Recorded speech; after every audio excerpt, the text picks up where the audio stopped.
વિભાગીય પોલીસ અધિકારી અંકલેશ્વરની ટીમે જીઆઈડીસી ખાતેથી વિદેશી દારૂનો જથ્થા સાથે એક ઇસમને ઝડપી પાડ્યો હતો। અંકલેશ્વર જીઆઈડીસી પોલીસ મથકેથી મળતી માહિતી મુજબ નાયબ પોલીસ અધિક્ષક ડોક્ટર કુશાલ ઓઝ સાહેબનાઓને અંગત બાતમીદાર દ્વારા બાતમી મળી હતી કે જીઆઈડીસી એક્ઝોટિક બંગલોઝ પાસે એક ઇસમ વિદેશી દારૂનો જથ્થો 4-વ્હીલર ગાડીમાં લઈ પસાર થનાર છે। જે બાતમીના આધારે અંકલેશ્વર જીઆઈડીસી પોલીસ વોચ ગોઠવતા GJ05JL 4124 નંબરની ગાડી આવતા તેમાં ચેક કરતા ભારતીય બનાવટના વિદેશી દારૂની 750 મિલીની બોટલ નંગ 48 કે જેની કિંમત 38,400 તથા બિયર ટીન નંગ 96 કે જેની આશરે કિંમત 9,600 મળી કુલ 48,000 રૂપિયાનો વિદેશી દારૂનો જથ્થો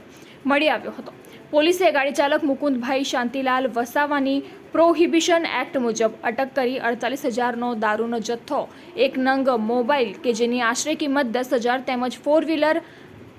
ગાડી કે જેની આશરે કિંમત રૂપિયા 3 લાખ ગણી